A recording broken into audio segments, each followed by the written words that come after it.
আপোনালোক সকলোকে মই আৰু এটা নতুন ভিডিঅ'লৈ স্বাগতম জনালো। আজিৰ ভিডিঅ'টোত মই ৰিসেন্টলি যেটো নোটিফিকেশন পাবলিশ হৈছিলে ডিব্ৰুগড় ইউনিভাৰ্চিটিৰ আন্ডাৰত বিএড কৰিবলৈ যেটো কমন এন্ট্ৰেন্স টেষ্ট হয় সিইটি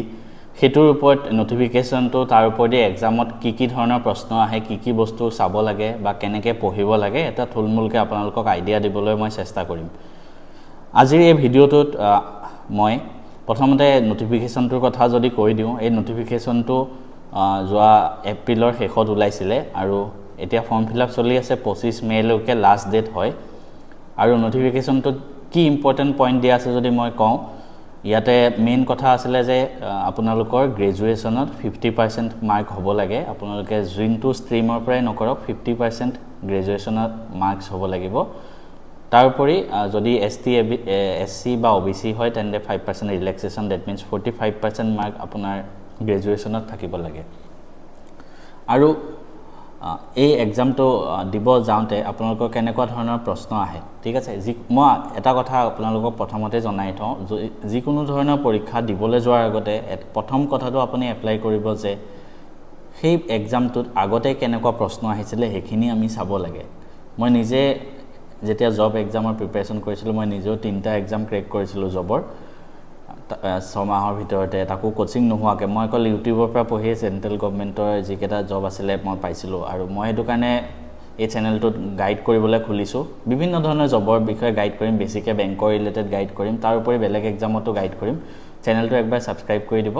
আৰু মই নিজেও টিচিঙৰ লগত জড়িত যোৱা 4 বছৰ ধৰি ইউটিউবত পঢ়াই আহিছোঁ। মেথছ এণ্ড ফিজিক্স আপ বুলি চেনেল এটা আছে, তাত 82,000 ছাবস্ক্ৰাইবাৰ্ছ আছে।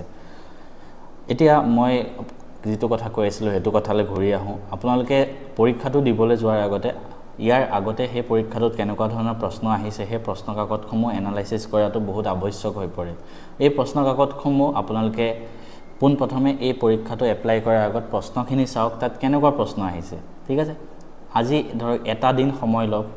আপুনি পঢ়া আৰম্ভ কৰাৰ আগতে একদিন সময় লওক, একো ডাঙৰ কথা নহয়। সেই একদিন আপুনি জাস্ট চাওক কি বস্তু আহে কি টপিক আহে। আপুনি এখন বহি বনাওক, সেই বহিখনত আপুনি কি টপিকৰ প্ৰশ্ন আহিছে আপুনি লিখি দিয়ক।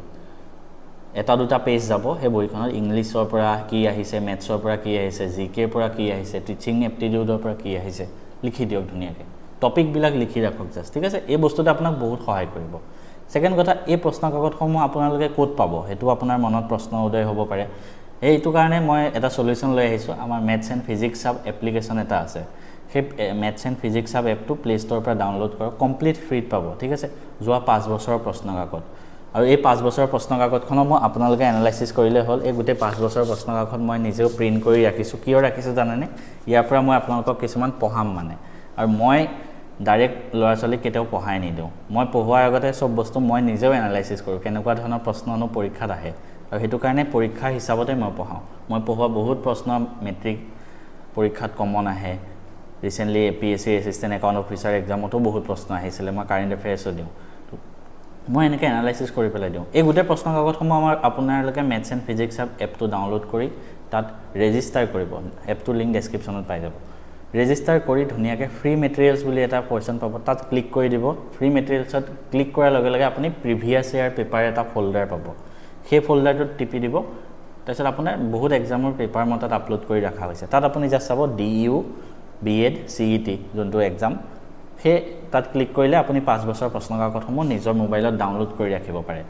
ইচ্ছা কৰিলে প্ৰিণ্টটো কৰিব পাৰে, ইচ্ছা নকৰিলে PDFটো চাইও পঢ়িব পাৰে। মই আপোনালোকৰ সুবিধাৰ কাৰণে বিচাৰি উলিয়াই দিছোঁ। এইটো হৈ গ'ল। নেক্সট ষ্টেপ কি আহে পৰীক্ষাত কি আহে আমি সেইটো জানো আহকচোন। মই নিজে নোটিফিকেশনটো এবাৰ যেহেতু অফিচিয়েলি সিলেবাস এতিয়ালৈকে দিয়া নাই, কিন্তু যোৱা 5 বছৰ ধৰি একেখিনি সিলেবাসতে পৰীক্ষা আহি আছে। মই এক্সামৰ পেটাৰ্ণটোৰ কথা যদি কওঁ, এক্সামটোত টোটেল 70 মাৰ্কছৰ হয় যোনটো এন্ট্ৰেন্স এক্সাম। এতিয়া আপোনালোকে হয়তো ভাবিব পাৰে 70 মাৰ্কছ বাকী 30 মাৰ্কছ ক'ত গ'ল। বাকী 30% মাৰ্কছ আপোনাৰ মেট্ৰিক হাই ছেকেণ্ডেৰী এণ্ড গ্ৰেজুৱেশ্যনৰ পাৰ্চেণ্টটো আহে, মানে চবৰ পৰা 10% ল'ব। মই মোৰ উদাহৰণটো ধৰক দি আপোনালোকক বুজাই দিছোঁ। ধৰক মই মেট্ৰিকত পালোঁ 96%, তাৰ পৰা 10% মাৰ্কছ ল'ব। 96ৰ 10% মানে 9.6 আহিলে। ঠিক তেনেকৈ মই হাই ছেকেণ্ডেৰীত পাইছিলোঁ 94, তো তাৰ পৰা 9.4 আহিব। দুইটা যোগ হ'ল কিমান হ'ব আপোনাৰ 19, 19 পালোঁ। নেক্সট মই গ্ৰেজুৱেশ্যনত পাইছিলোঁ 80% মাৰ্ক, তাৰ মানে 8 নম্বৰ যোগ হ'ব কিমান হ'ব 19 + 8 27 তাৰ মানে মই বাকি 30 মাৰ্কছটো যে আছে 30 নম্বৰ তাৰ ভিতৰত মই 27 নম্বৰ যোগ হৈ যাব ধুনিয়াকে আৰু এই 70 নম্বৰৰ ভিতৰত যিমান পাওঁ হেতু যোগ হ'ব লাষ্টত তো গতিকে কাৰোবাৰ যদি গ্ৰেজুৱেচন বা মেট্ৰিক হাই সেকেন্ডাৰী ইমান ভাল পাৰ্চেন্টেজ নাছিলে তেনেহলে আপোনালোকে এই এন্ট্ৰেন্স এক্সামটোত বহুত ভাল মাৰ্কছ স্কোৰ কৰিব লাগে এই 70 কোৱেশ্চন আপোনালোকৰ 1.5 ঘণ্টা সময় থাকে এটা কোৱেশ্চনত 1 নম্বৰকে মানে আৰু নেগেটিভ মাৰ্কিং নাথাকে সাবজেক্ট ওয়াইজ যদি মই কথা কওঁ ইংলিশ মই উলিয়াই লৈছো ঠিক আছে পিডিএফত জেনাৰেল ইংলিশত আপোনালোকৰ 15টা কোৱেশ্চন আহে জেনাৰেল নলেজত জিকেত 25টা ৰিজনিংত 10টা মেথছত 10টা নিউমেৰিকেল এবিলিটি বুলি আৰু টিচিং এপ্টিটিউডত 10টা সো সবতকে বেছি ওয়েটেজ আপোনাৰ জিকেত আছে 25 নম্বৰ তাৰ পিছত ইংলিশ 15টা তাৰপিছত ৰিজনিং মেথছ আৰু টিচিং এপ্টিটিউড 10 10 10 এইকেইটা প্ৰশ্ন 70 এটা চাওক আপোনাৰ নিজৰ এটা ষ্ট্ৰং সাবজেক্ট থাকিব কেটামান উইক থাকিব তো এই পাঁচটা সাবজেক্টৰ ভিতৰত টিচিং এপ্টিটিউডটো সবে পঢ়িবই লাগে ধৰক বাকি মেথছ ৰিজনিং ইংলিশ জিকে কাৰোবাৰ হয়তো ইংলিশটো টান লাগিব পাৰে so they can skip the English part জিকেটা আহে আপুনি কৰি আহিব এটা ইংলিশৰ দুটা বস্তু আছে এটা আছে গ্ৰামাৰ আহে কিছুমান ৰিডিং কম্প্ৰিহেনশন আহে চাওক গ্ৰামাৰটো আপোনালোকে কৰিব নোৱাৰিব পাৰে বাট ৰিডিং কম্প্ৰিহেনশন যোনটো আহে 5 নম্বৰ মান হেতু এৰি নাহিব মানে হেতু কৰা একেবাৰে ইজি হেতু কি কৰিব লাগে জানেনে আপুনি নিউজ পেপাৰ এখন পঢ়া আৰম্ভ কৰক যিকোনো news paper English news paper আমাৰ অসমীয়া মানুহৰ কাৰণে নিউজ পেপাৰ ইংলিশ পঢ়িবলৈ ভাল দা আসাম ট্ৰিবিউন এখন আপুনি ঘৰত লৈ লওক ডেইলি আপুনি হে নিউজ পেপাৰখনৰ বেলেগ একো পঢ়িব নালাগে এডিটৰিয়েল এটা আহে সেকেন্ড পেজত গলে আপুনি এডিটৰিয়েল কোৱেশ্চন এটা পাব তাত দুটা আৰ্টিকেল সদায় পঢ়া আৰম্ভ কৰক আপোনাৰ সব ফালে নলেজ বাঢ়িব জেনাৰেল নলেজো বাঢ়িব এফালে আপোনাৰ ইংলিশৰ বাঢ়িব সেই আৰ্টিকেলটো যেতিয়া পঢ়ি যাব নিজে পঢ়িব কাৰো ভিডিও চাব নালাগে নিজে পঢ়িব এখন বহি বনাই লওক তাত টান টান শব্দ অৰ্থবিলাক তাত লিখি লিখি গৈ থাকিব আপোনাৰ শব্দ অৰ্থ ভৰালটো সহকি হৈ যাব আৰু এফালে আপোনাৰ ইংলিশ পঢ়াৰ যোনটো ধৈৰ্য হেতু বাঢ়ি যাব আৰু ৰিডিং কম্প্ৰিহেনশনত হে পেছেজটোৰ পৰা কিছুমান কোৱেশ্চন দি দিয়ে তাৰ বাহিৰে আপুনি একো নলেজ থাকিব নালাগে ইমান ইজি ওপৰত বস্তুখিনি লিখাই আছে আপুনি জাস্ট কোৱেশ্চন এনসাৰ বাছিব লাগে তাৰ পৰা এটো হৈ গল ইংলিশৰ কাৰণে বাকি ইংলিশ গ্ৰামাৰ যদি আপুনি পঢ়িব বিচাৰে যিকোনো টিচাৰ যাক আপুনি ভাল পায় ইংলিশ গ্ৰামাৰৰ ভিডিও চাই লওক ডাইৰেক্ট এমসিকিউ নকৰিব ঠিক আছে বহুতে এটো ভুল কৰে বহুত টিচাৰ এনেকুৱা দেখিছো আমাৰ অসমীয়া চেনেলও আছে ডাইৰেক্ট এমসিকিউ পঢ়াই দিয়ে ডাইৰেক্ট এমসিকিউ একেবাৰে নকৰিব আপুনি নাজানে ন কোনটো প্ৰশ্ন পৰীক্ষাত আহিব আপুনি ফাৰ্ষ্ট জানিব লাগিব কেনেকৈ কৰে তো ফাৰ্ষ্ট থিওৰি পঢ়ি লওক এদিন দুদিন তিন দিন এসপ্তাহ যিমান টাইম যায় থিওৰি পঢ়ি লওক তাৰপিছত এমসিকিউ প্ৰেক্টিছ কৰক এমসিকিউ প্ৰেক্টিছৰ কাৰণে মই মক টেষ্ট বনাম আমাৰ এপতে উপলব্ধ কৰাম মই ইয়াৰ বিষয়ে পিছত মই দি দিম বেলেগ এটা ভিডিঅত মই যেতিয়া বনাই হয় নেক্সট মেথছৰ কথা যদি কওঁ মেথছত 10 নম্বৰ আহে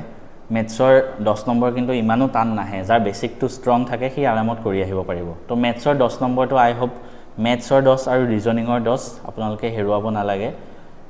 মেথছৰ 10 আৰু ৰিজনিংৰ 10 এই 20 নম্বৰটো যদি আপোনাক লাগে মই এটা সহজ উপায় আপোনালোকক কৈ দিওঁ আমাৰ মেথছ এণ্ড ফিজিক্স এপটোত এটা কোৰ্স মই লঞ্চ কৰিম আপোনালোকেও পাই যাব হেতু maths and reasoning for Assam government exam বুলি এটা কোৰ্স থাকিব maths and reasoning for Assam government exam just ₹499 হ'ব 499 rupees তাত কি থাকিব জানানে মেথছ আৰু ৰিজনিংৰ যিমান বিলাক বস্তু আহে গুটেই বিলাক ডিটেইল ভিডিও পাব 30টা মান ভিডিও থাকিব মেথছ আৰু ৰিজনিংৰ সেই 30টা ভিডিও চাই লওক এই 20 নম্বৰ আপোনাৰ বুলি মই গ্যাৰান্টি দিব পাৰিম সেকেন্ড কথা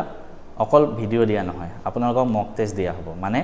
চেপ্টাৰ ওয়াইজ 30টা যে ভিডিও দিলু সেই 30টা ভিডিওৰে আপোনালোকে মক টেষ্ট লাভ কৰিব মানে আপুনি পৰীক্ষা দিয়া নিচিনাকে ওপৰত টাইমাৰ চলি থাকে আপুনি মক টেষ্ট দি ধুনিয়াকে কৰি আহিব পাৰিব ঠিক আছে তো এটো আপোনালোকে লৈ লওক এই 20 নম্বৰটো আপুনি পাই যাব টিচিং এপ্টিটিউড বিষয়ে মোৰ ইমানো নলেজ নাই গতিকে মই নিজৰ যোনটো নলেজ থাকে মই হেতুৱে সদায় আপোনালোকক পঢ়াও টিচিং এপ্টিটিউড আপোনালোকে যিকোনো কিতাপৰ পৰা পঢ়ি লওক জিকে কথা এতিয়ালৈকে কোৱা নাই জিকে মই এই 5 বছৰৰ প্ৰশ্ন কাকত চালো সবতকে বেছি আপুনি জিকে কিহত ফোকাস কৰিব লাগে জানেনে ইন্ডিয়ান হিষ্ট্ৰি ইন্ডিয়ান পলিটি তাৰ পিছত আপোনাৰ আসাম পাৰ্টখিনি ফোৰ্থ কাৰেন্ট এফেয়াৰ্স সবতকে বেছি আপুনি ইন্ডিয়ান হিষ্ট্ৰিটোত ফোকাস কৰিব ইন্ডিয়ান হিষ্ট্ৰি যিকোনো ভিডিও চাই লওক বা যিকোনো কিতাপ পঢ়ি লওক মই ডিটেইল ভিডিও দিম বাৰু বা জনে যিকোনো আসাম গভৰ্নমেণ্টৰ জবৰ কাৰণে প্ৰিপাৰেচন কৰে তেওঁলোকে জানে হিষ্ট্ৰি তিনটা পাৰ্টত থাকে এটা এনশিয়েন্ট হিষ্ট্ৰি এটা মিডিয়েভেল হিষ্ট্ৰি এটা মডাৰ্ন হিষ্ট্ৰি এই তিনটা আপোনালোকে যিকোনো কিতাপৰ পৰা পঢ়ি ল'ব পাৰে ইণ্ডিয়ান পলিটি যদি মই কথা কওঁ ইণ্ডিয়ান পলিটি আপোনালোকে ভিডিঅ' পাই যাব ইউটিউবত কিন্তু ইণ্ডিয়ান পলিটিৰ বাবে এখন ডাঙৰ কিতাপ আছে এম লক্ষ্মীকান্ত APSC প্ৰিপাৰেশ্যন কৰা সকলে পঢ়ে আপোনালোকে হেতু পঢ়িব পাৰে এম লক্ষ্মীকান্ত কিন্তু মোৰ মতে পঢ়াটো উচিত কাৰণ থিওৰিখিনি পঢ়া আগত বেছি উচিত আৰু সেই এম লক্ষ্মীকান্ত কিতাপখন যদি কাৰোবাৰ পঢ়া হৈ যায় বা পঢ়িবও মন নাই আপোনালোকে ডাইৰেক্ট MCQ টো যদি জাম কৰিব বিচাৰে যেটো মই সাজেষ্ট নকৰো ফাৰ্স্ট পঢ়াটো উচিত কিন্তু MCQ যদি আপোনাক লাগে আমাৰ maths and physics up এপ্লিকেশনতে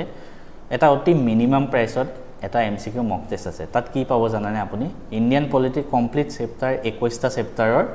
chapter wise mock test থাকিব মানে আপুনি পৰীক্ষা দিয়া নিচিনাকে মক টেষ্ট কেটা দিব পাৰিব তাৰ উপৰি প্ৰেক্টিস পেপাৰ হে 21টা চেপ্টাৰৰ প্ৰেক্টিস MCQ খিনিও লগাই দিয়া হ'ব তাতে এই গুটেখিনি এটা মিনিমাম প্ৰাইসত আপোনালোকে পাই যাব আৰু এই ইণ্ডিয়ান পলিটিটো কোৰ্সটো বাই কৰিলে আপোনাৰ MCQ টো থাকিব তাৰ লগতে তাৰ এক্সপ্লেনেশনো থাকিব ধুনীয়াকৈ ঠিক আছে আৰু সব মিলাই 500তকৈ বেছি MCQ মই নিজে কষ্ট কৰি বনাইছো অলমোস্ট 500 প্লাস MCQ আৰু আটাইতকৈ ভাল কথা কি জানেনে এটো অসমীয়া আৰু ইংৰাজী দুইটা মাধ্যমৰ বাবে উপলব্ধ মক টেষ্টটো গতিকে আপোনালোকৰ কাৰণে বহুত লাভ হ'ব গতিকে এইখিনি কথা মই আপোনালোকক ক'বলৈ আহিলো আজি কেনেকৈ চাওক মই এটো একো কথা কোৱা নাই যে মোৰ ভিডিঅ'খিনি চাব লাগে মোৰ এপত গৈ নাচালেও হ'ব আপোনালোকে জোৰ পৰা পঢ়ি আছে সেইখিনিও পঢ়ক কাৰোবাৰ যদি এতিয়ালৈকে পঢ়া নাই বা নাজানে বা প্ৰেক্টিস কৰিব ইচ্ছা তো মোৰ ভিডিঅ'খিনি চাই লওক কাৰণ মোক অলৰেডি বহুতে ট্ৰাষ্ট কৰে অলৰেডি বহুত জয়েন হৈ আছে আমাৰ এপত এতিয়া 5000 আমাৰ ষ্টুডেন্ট হ'বলৈ গৈ আছে তো আপোনালোকৰ মন থাকিলে জয়েন কৰি ল'ব এই প্ৰিভিয়াস ইয়াৰ কোৱেশ্চন পেপাৰখিনি মই ফ্ৰীত দি দিছো আৰু এইখিনিৰ ওপৰত এনালাইসিস কৰি মই ভিডিঅ' আগবঢ়াম লাহে লাহে ধুনীয়াকৈ মই ইউটিউবত ফ্ৰীটো কিছুমান ভিডিঅ' দিম